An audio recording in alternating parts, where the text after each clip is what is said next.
For many of you, our next speaker doesn't really need an introduction, and I am personally delighted that she's here with us. Sophie Thomson is local to the Mount Barker area. She's a gardener with 35 years worth of dirt under her nails.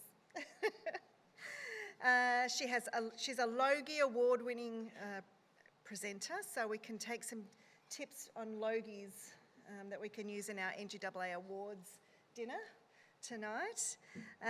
She is a passionate advocate for the many and varied benefits of gardening. If any of you follow Sophie on social media, you'll know that recently she had 1,400 visitors through her garden at an open weekend. On top of that, she finds time to write. It's weekly columns as well as best-selling books, to appear on ABC Radio Adelaide and to consult on gardens, landscaping, community engagement, and the importance of getting outside and connecting with nature. Please welcome Sophie Thomson.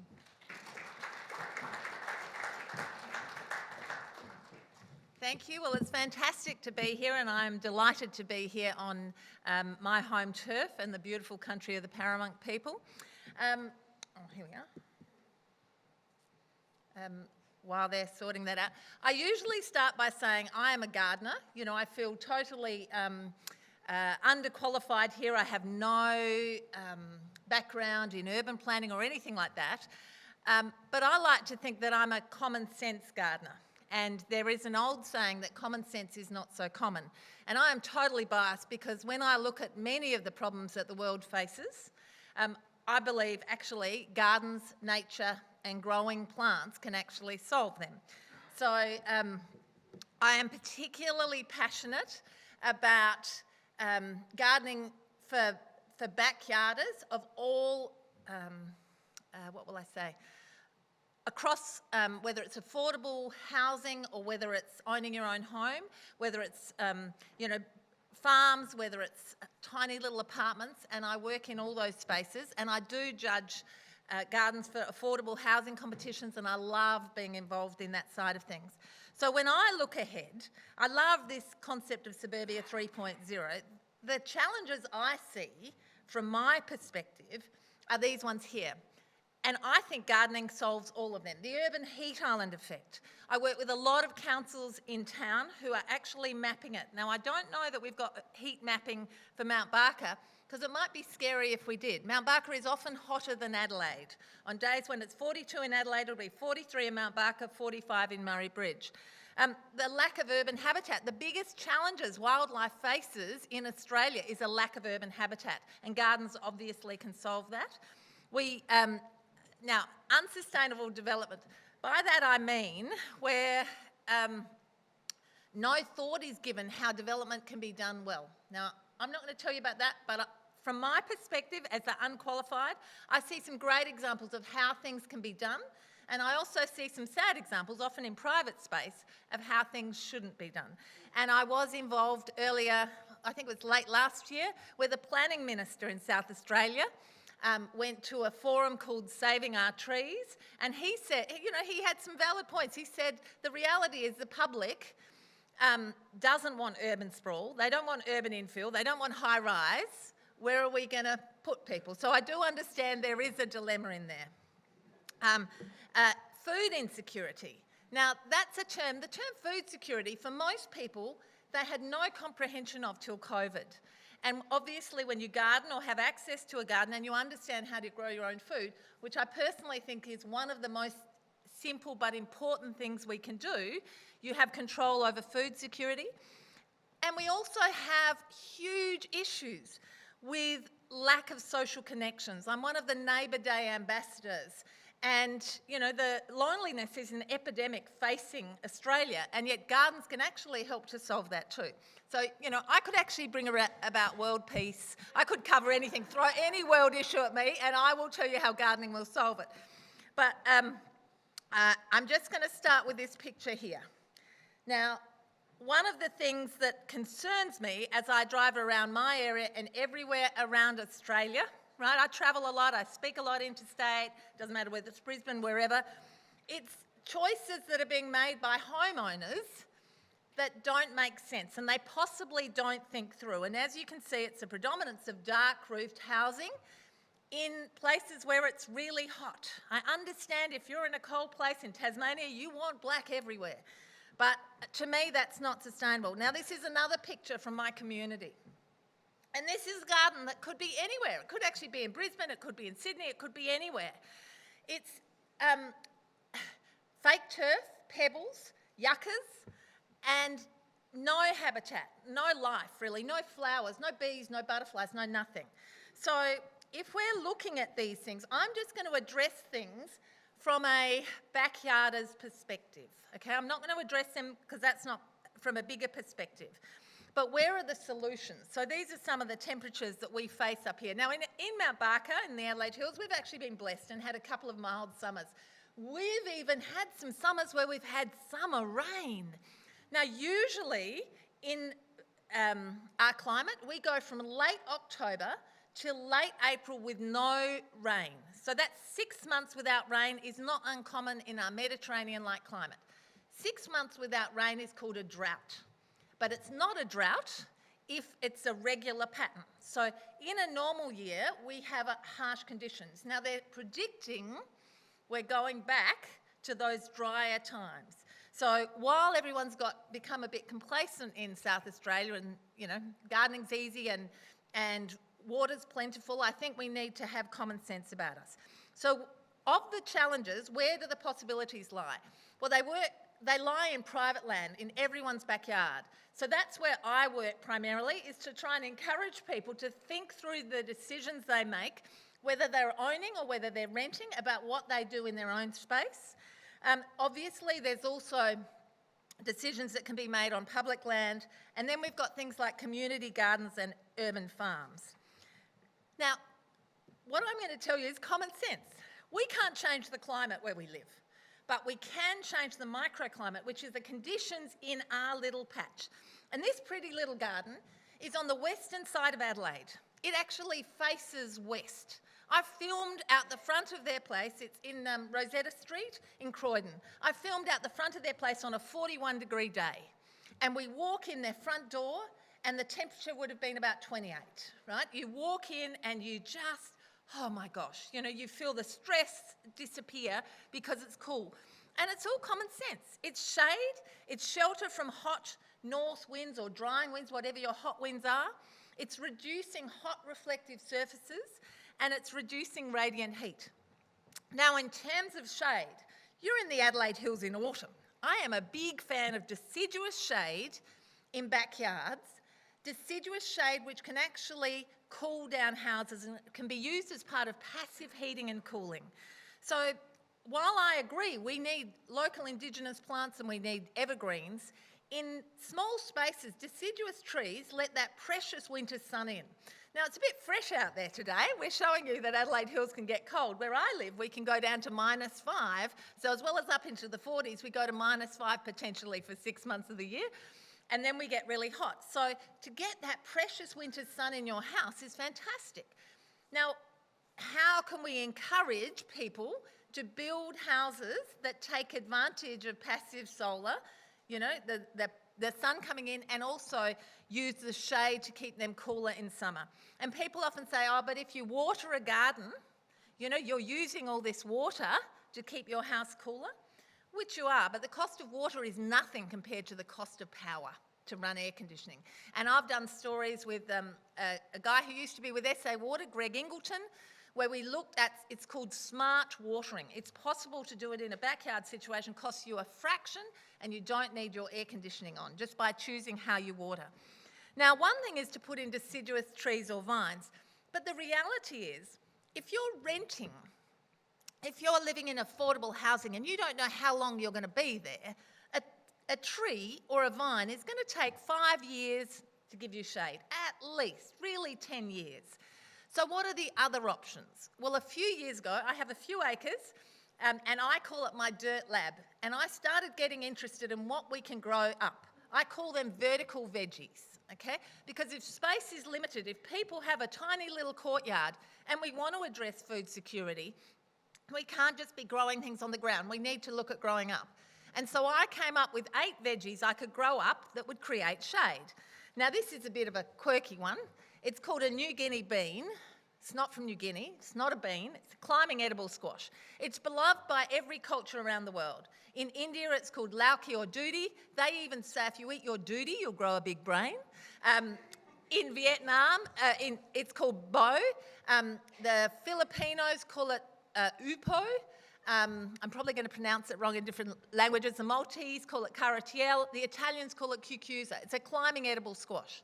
Now, the reason I've got 12 degrees there, oh, I left it in my handbag, sorry. Bronwyn, could you do me a favour? Dive in there, nothing will bite you much.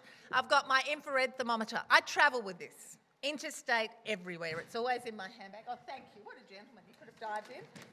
Okay, so before COVID, no one knew what this was, right? Now everyone knows what it was, but I travel everywhere with it. Literally, I go through airports, it's in my handbag. You watch this funny look as the X-ray of that goes past the attendant. So I travel with this, and I'm fascinated by surface temperatures. So I generally don't measure anything till the temperature is at least 35 degrees, till the predicted temperature is at least 35 degrees. And then I go out, and whereas most people, when it's 40 degrees, are inside, I'm the one that thinks of driving to Murray Bridge where it's going to be hotter, so I can get some good temperatures.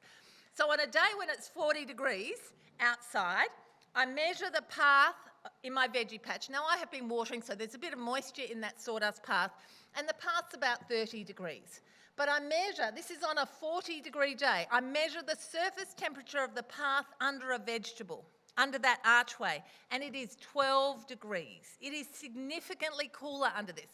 Now, if we understand how plants work, they take in moisture and they breathe out cool, moist air. And veggies do it amazingly. So this thing is actually providing cooling and it's feeding me.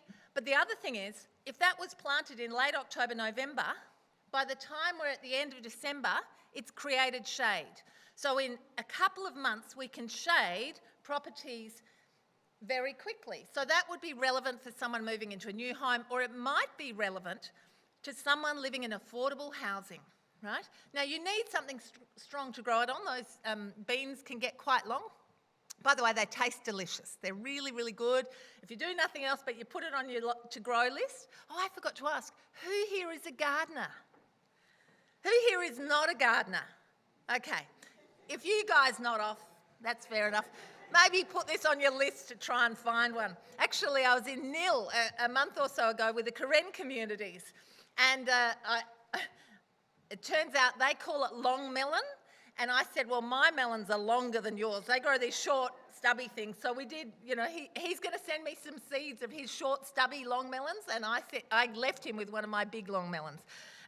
So the reality is that we could look in different ways. And if you were living in affordable housing and you thought, I can't afford to put the air conditioning on because there's no solar panels on my affordable housing, you could actually get a piece of Rio mesh out of a skip bin at a development nearby.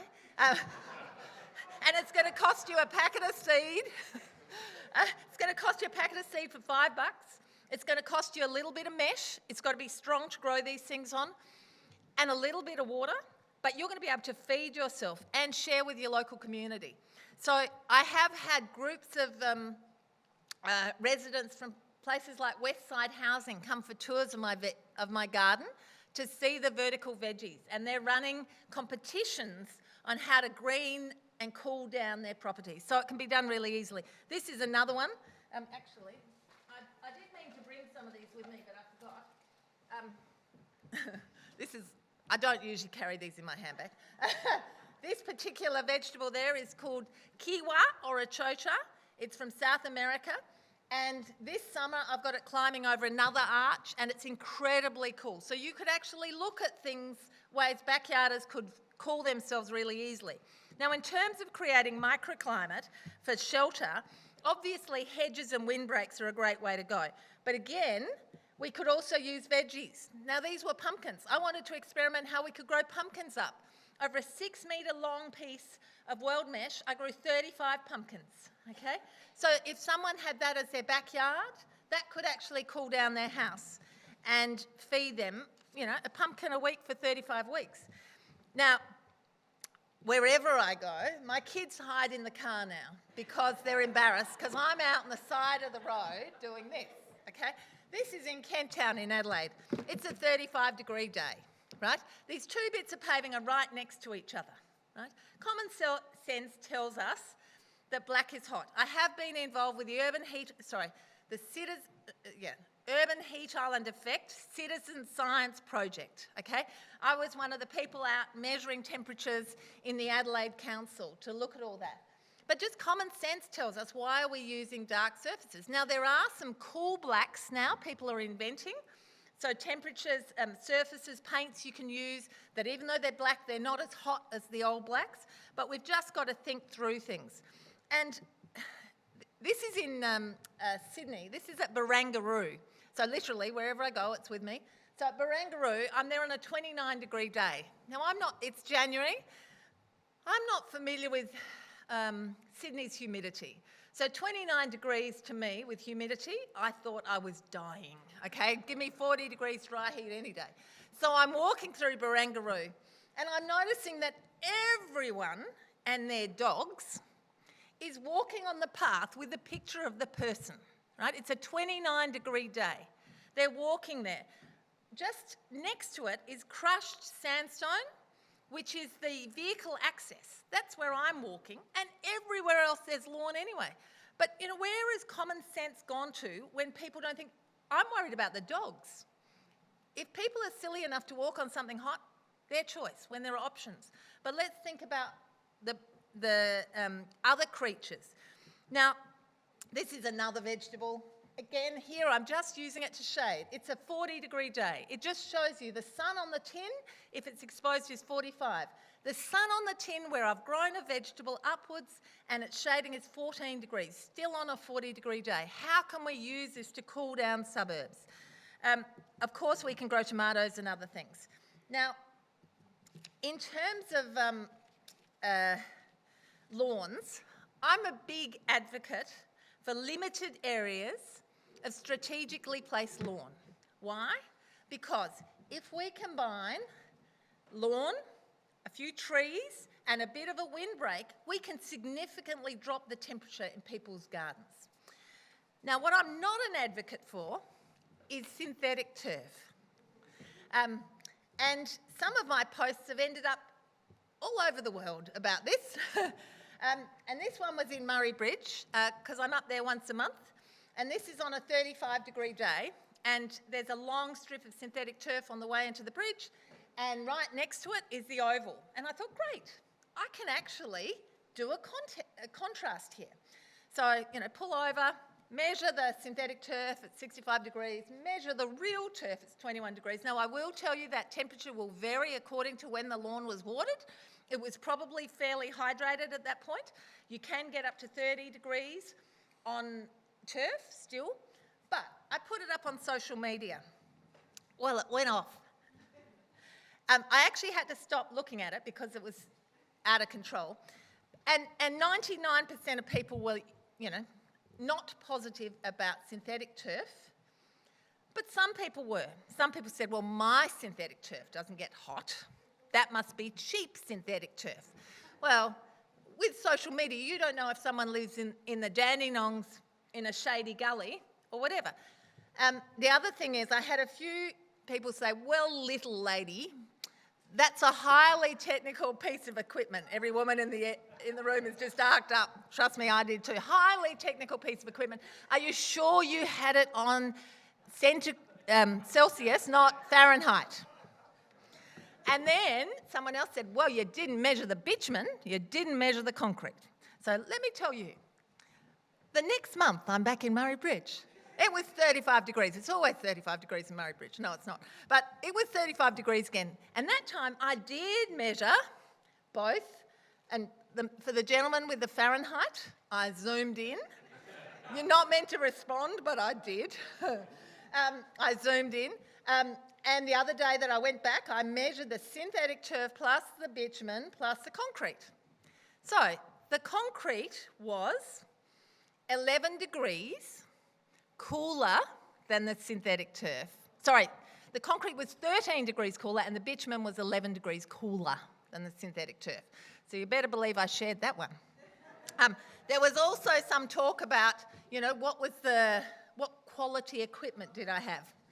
Well, when I was working with the scientists from RMIT who were involved in the Urban Heat Island Citizen Science Project, I asked them about their equipment because we were using these too.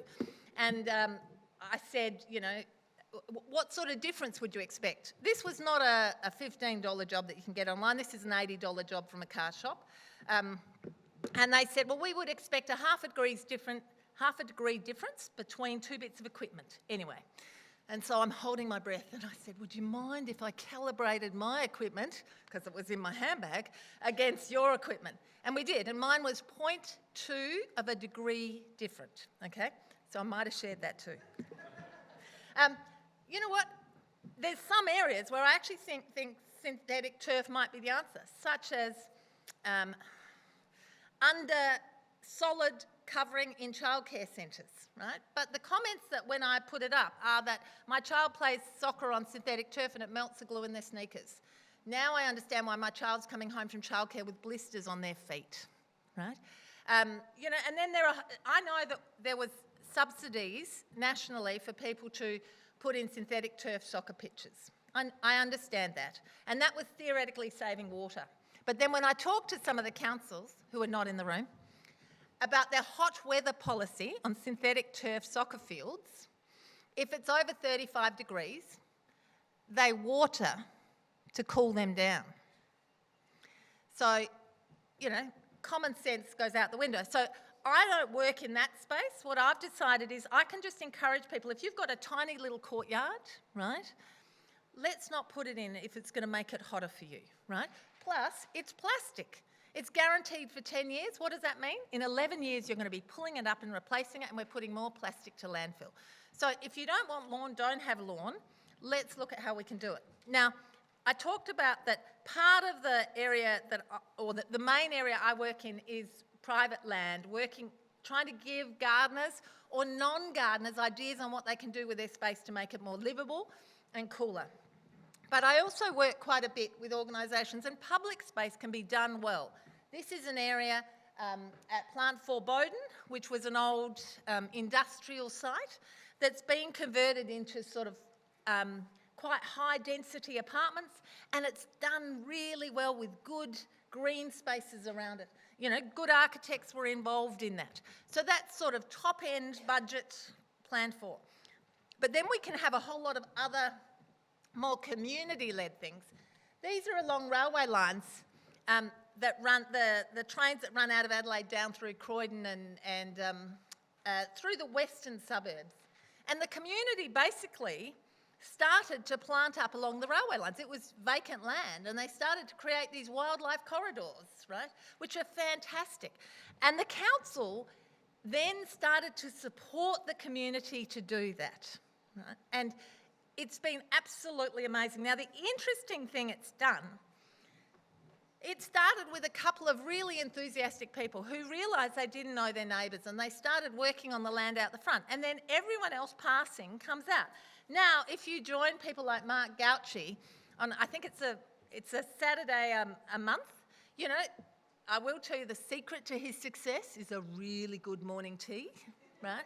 Because then you get lots of people. There can be up to 50 people out there working on that shared space. That doesn't actually cost the council much, but being supportive and encouraging individuals to have initiative and understand that this is about connection. This is about creating a strong, resilient, connected community. Community gardens and urban farms.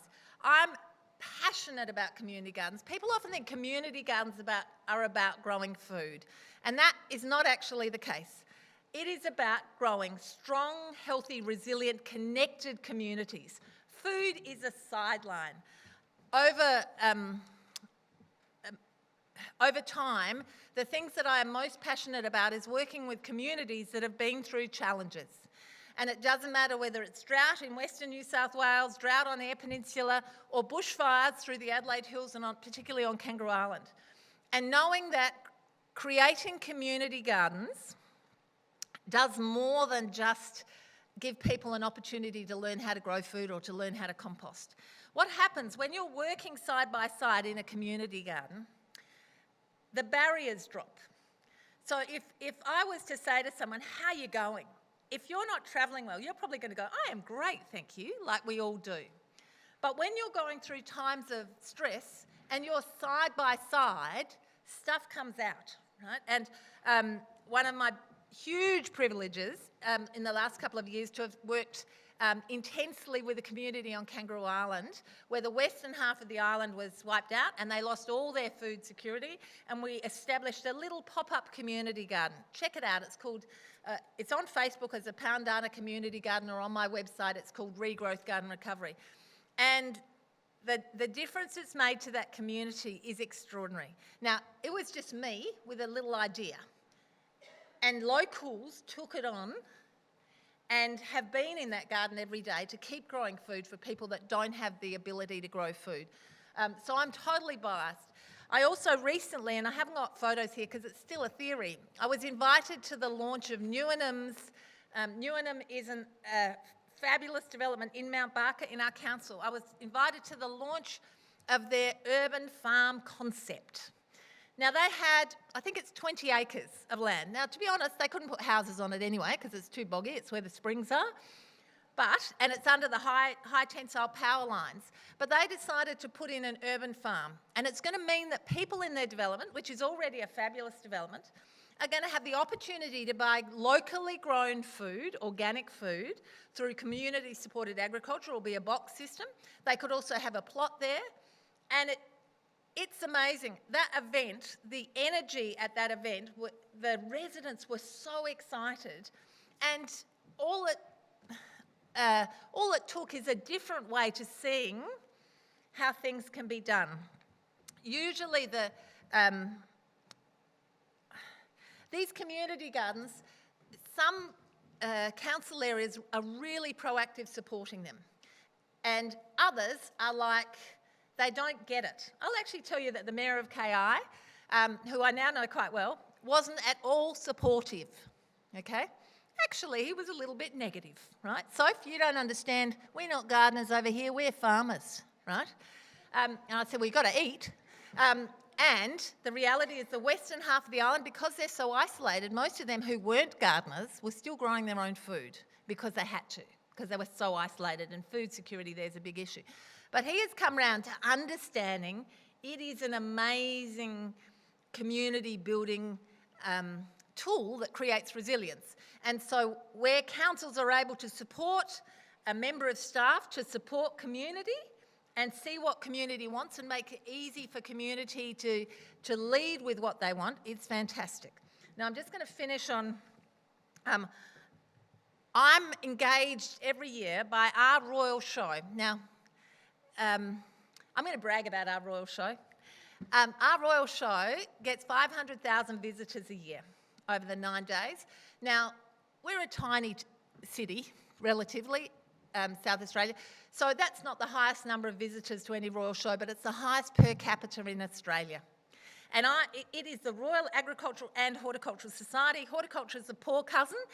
I'm engaged to create a show garden every year that will address issues, well, to create a show garden, I choose to use a theme that I think is relevant at the time, and I'm not paid for it, but they cover my expenses.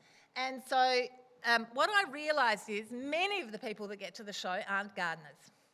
And so they're not interested in gardens, but if I make something that is so over the top, right, so ridiculous, I'll find them all there doing selfies. And so if I make sure that when they're doing the selfies, there are messages in there, they will take them home. And I've been able to address things from bee-friendly gardening and habitat gardening. So this is what we did last year. It was called Grow Up. Now, it was grow up in capitals, because my kids tell me if you type in capitals in a message, you are shouting, okay? Because what I'm concerned about is we have urban infill, and this is not you guys, but the principles are still the same. We've got bigger houses, bigger footprints on blocks. There's smaller spaces left. So how can we cool them up, green them up, cool them down, sorry, green them up, address food security, address habitat and everything. So I've just had it approved that my show garden for this year, it's only in sketch stage yet at this point, is going to be called Cool. thumbs up, right? As in green thumb, as in thumbs up like on Facebook, as in cool, that we're actually physically going to cool down the environment, as in cool, as in, you know, gardening is the new black. Watch all the young hipsters getting into gardening and trying to get the message across.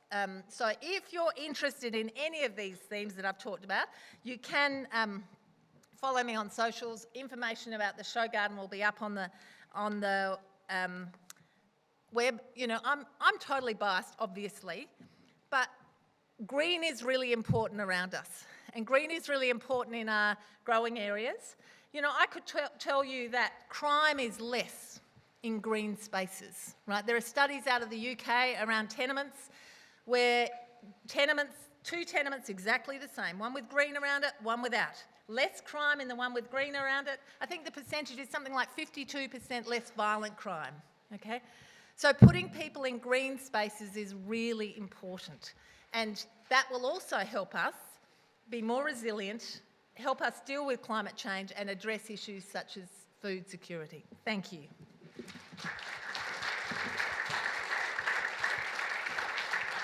Thanks, Sophie.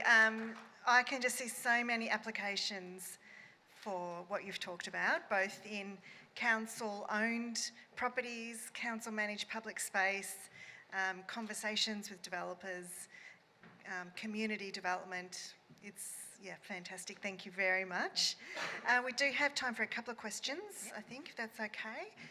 Roving Mike, who has a question for Sophie? No? I'm out of here. Okay, well, Yep. I'll kick off then. So that concept of building communities around community gardens, and we were actually just out at City of Playford yesterday, and they've got some fantastic civic spaces. Post-COVID, finding it really hard to get people to come back into town or to a shared space for an activity. Have you seen some examples since the pandemic, or as you said, since a natural disaster, of where a council has led that process? Apart from you've told us about KI, but in that fear of reconnecting after the pandemic. It's interesting. Now, where did I see the Mayor of Playford? Where is he sitting? Ah, there we are. So we were out at Joe's Connected Garden, which is a different model of community garden again. That's just a number of backyards that butt up to each other and they put gates in. And they grow over 500 or 200, I can't remember, different types of food plants. And so post-pandemic, numbers at gardening events were through the roof. I was out at City of Salisbury at a native bee workshop, and numbers are huge. So I think if you can just find something that's people's hot button at the time and put it in that public space, I think you'll find more people come out. The people that are wary tend to be the elderly, and they are also, I understand, the most vulnerable in terms of heat. I didn't understand it till recently. I was working with City of Charles Sturt. We're doing a lot of promotion on street trees. I didn't understand that it's not just people passing out during the heat wave. It's the fact that they don't have air conditioning on in their houses, so therefore their medicine isn't kept cool, all that sort of thing, and then they don't go to the doctors, they don't drink enough water. So, the elderly is a group that we really need to interact with. But I find they were the ones that were most fearful, and they're still the ones that tend to have more masks on in public events, and they're a bit more worried about space. So I think if you can just find whatever the community's interested in, and I'm sure you're already asking them. Community centres are absolute hubs. I work a lot with community centres, and a lot of community centres also have their own community garden attached to them. So, just ask people that are dealing with people, what are they interested in? What would it take to get them out?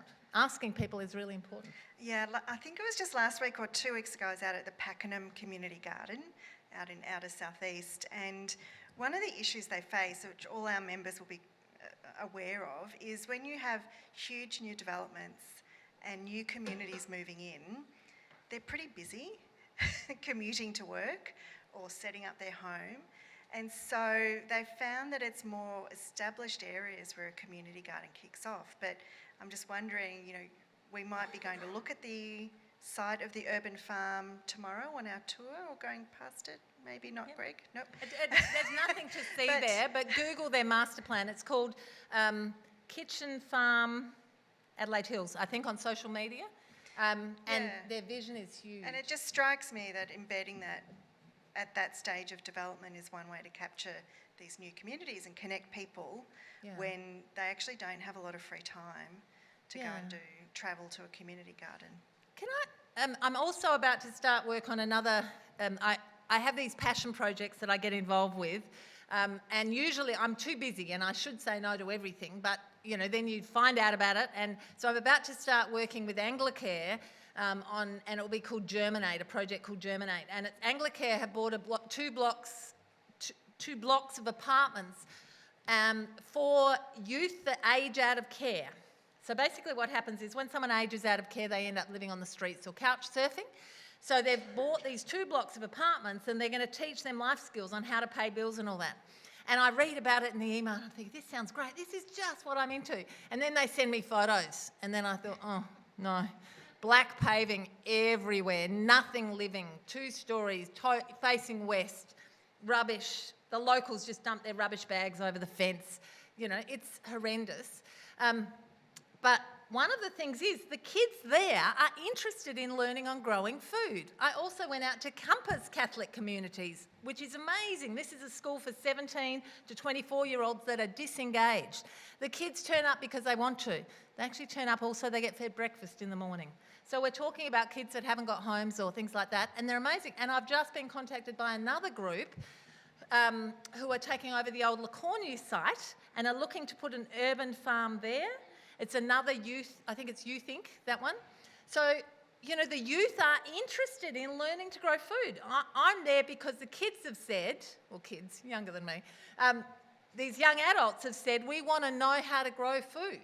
So I think that's very exciting that that's what they're asking for. So. Great, thank you.